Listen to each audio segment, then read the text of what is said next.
del Ministerio de Medio Ambiente y Vivienda, COINSAR, la segunda empresa a la que se le adjudica, proponente el 28 de mayo del 2010 pretendió registrarse en la web de MinAmbiente, pero al no continuar con el trámite no llenó los requisitos. Significa que cuando concursó se le adjudicó el contrato de las 161 viviendas. No tenía RUT ante el ministerio y no estaba registrada como constructora. Y yo pregunto, ¿qué experiencia tenía esa empresa? ¿Qué experiencia tenía esa empresa apenas hecha para el tumbe, si es que lo podemos decir en términos coloquiales, para el tumbe del contrato? Si apenas hacía 6 meses, según el registro de Cámara de Comercio que está aquí, apenas se había creado en 6 meses. Y resulta que hoy se nos dice por el director de Corvivienda que eso es legal, porque como no se exigía ni experiencia, ni inscripción en el registro único del Ministerio de Vivienda, eso es válido. Pero lógico, ¿cómo lo iba a exigir la misma persona que estaba creando junto con el resto y con la complacencia y tolerancia de los funcionarios de Corvivienda una empresa para ellos mismos hacer un yo con yo?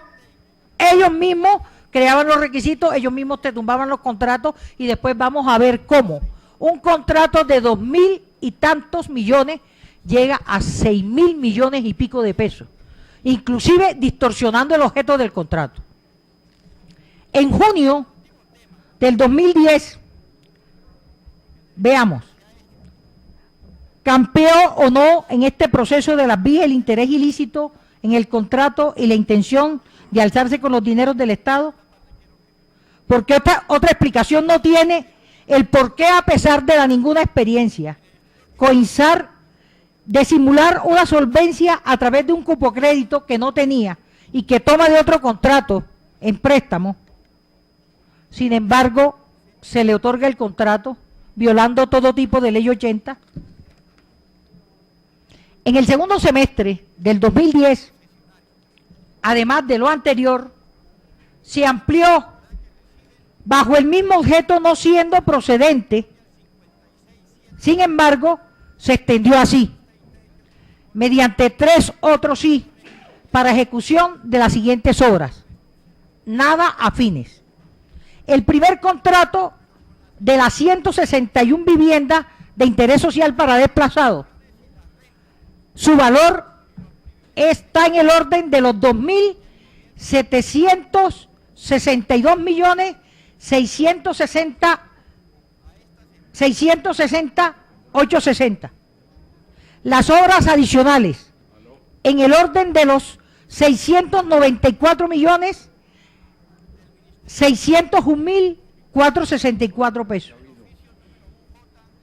Otras 36 viviendas, 29 para la urbanización Alberto Uribe y 7 en Flor del Campo, están en el orden o valor de los 931.360.839.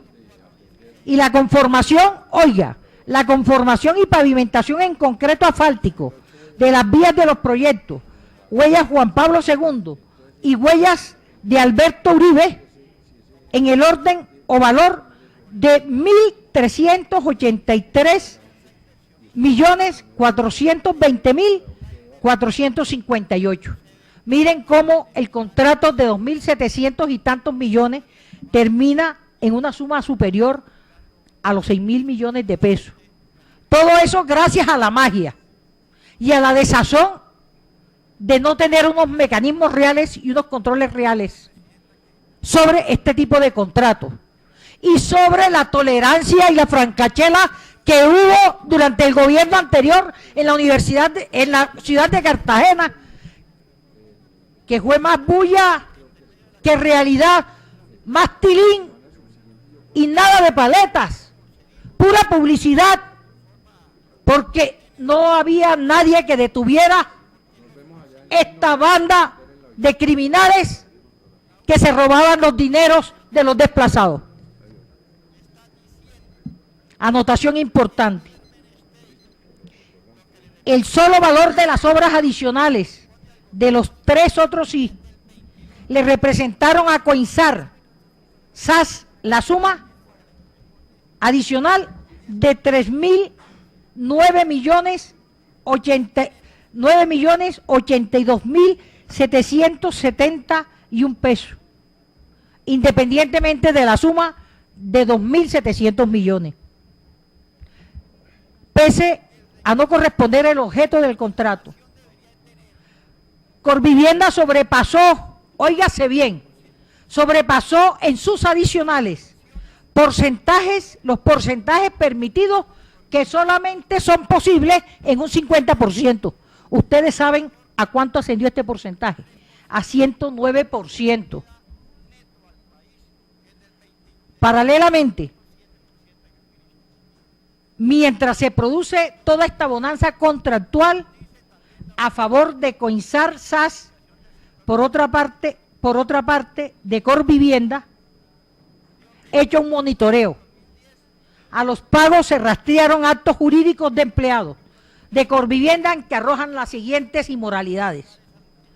9 de julio del 2011, en el folio de matrícula 060, 111.808, correspondiente a una casa de habitación en Manga, conjunto residencial Girasoles, se levanta el embargo y también se cancela la hipoteca del Banco Colpatria, monto que se canceló y asciende a la suma de 240 millones de pesos, cancelado a Marcela Padagüí Ortiz. Todo indica que se trataban de actos preparatorios para realizar una venta a la empleada de Corvivienda, Zoara Restrepo. El 16 de septiembre del 2011, en efecto, Marcela Padagüí, 7 días después, aparece vendiéndole a los señores Guzmán Ledesma David, esposo de Zoara, y a Restrepo Carrillo Zoara por valor de 156 millones. Lógico, los 240 de hipoteca más los 156 ya están llegando a los 400 millones de pesos de una empleada profesional universitaria en Corvivienda, que el esposo no es profesional además, que tenía apenas 5 años o 6 de estar en Corvivienda. Y miremos quién fue el comité que aprobó estas obras, que revocó y consideró que se debía revocar unilateralmente el otro contrato o dado por terminar unilateralmente, y cómo se debía adjudicar por segunda vez. Nota, existen evidencias que tanto la hipoteca como el valor que aparece eventual de la compra lo pagó Zoara Restrepo Carrillo, y por si fuera poco, esas erogaciones coinciden con los pagos efectuados a Coinsar SAS. Con eso a ello existen indicios que quien maneja y manejaba dicha constructora recién creada con la convocatoria de varios contratos, en efecto lo es David Guzmán Ledesma, cónyuge supérstite de Zoara Restrepo, funcionaria de Corvivienda. Y así nos dicen que el anterior gobierno dice que su meta era luchar contra la pobreza. Sí, claro, valiente pobreza, la pobreza de Zoara Restrepo, empleada de Corvivienda, que pasó a ser Nueva Rica en Cartagena. Valiente gestión la de la anterior administración. Pero esto no solamente afecta a la anterior administración.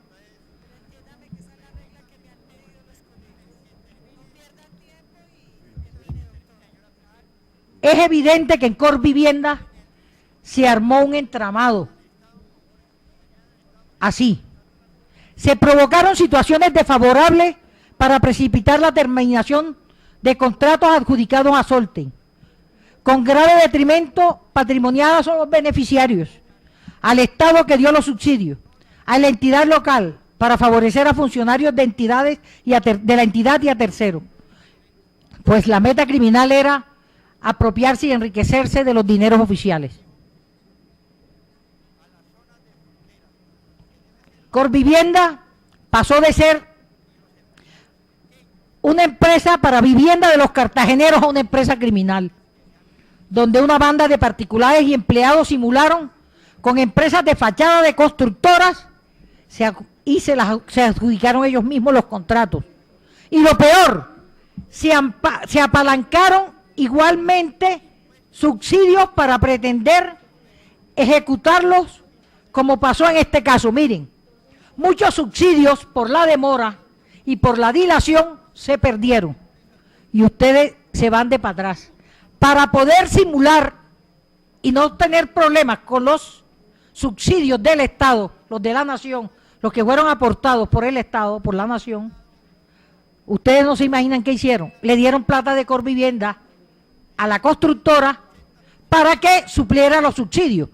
Pero cada subsidio que da el Estado está en el orden de los 4.500.000 pesos a 5. Pues acá se dieron de 11 millones los apalancamientos. Y ya lo vamos a ver. Que además para la época en que se convoca, se adjudica dicho contrato, esta eventual constructora ni siquiera está inscrita en el registro único de proponentes. Pero se le adjudica el contrato.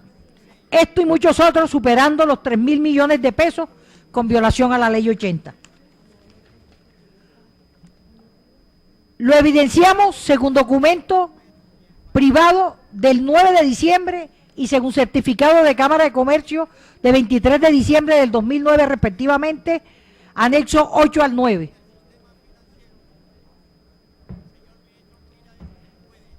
¿Qué establece el proceder de Cámara de Comercio y el proceder de la falta de registro? Que esta empresa no tenía ninguna experiencia, pero se le adjudicó. En el caso, es el caso que demuestra su ninguna experiencia en su primera hora a ejecutar. Es el caso de imponer de requisitos a todos luces excluyentes, como el valor del subsidio del 20% del subsidio del Estado. Obviamente, aquí se denota un interés ilícito en la celebración del contrato, para expoliar el patrimonio del Estado, no solo porque se apropiaron de sus dineros, sino que con graves perjuicios a un ejército de beneficiarios, muchos de los cuales perdieron su subsidio y en el mejor de los casos a otros se les reconocieron a pesar de su fenecimiento. Fue gracias al eventual apalancamiento de los constructores que de manera ilícita se le otorgaron subsidios en efectivo, repagando los subsidios perdidos que estuvieron tasados en el orden de los 11 millones de pesos por persona, cuando evidentemente los subsidios del Estado eran una suma inferior.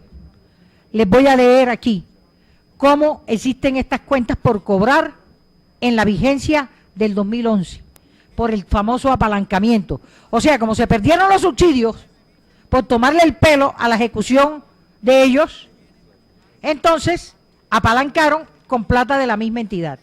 Y miren estas cuentas por cobrar.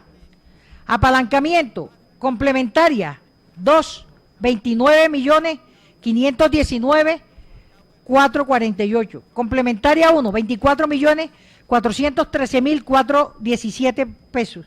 Juan Pablo II, 628.490. 847. Flor del Campo, 625.596. 96.133. 161 viviendas, 659.300.858. Indexación, porque además a la firma fachada Coinsar también se le pagó la siguiente indemnización: 83.606.574 por los ajustes de precio del postulante.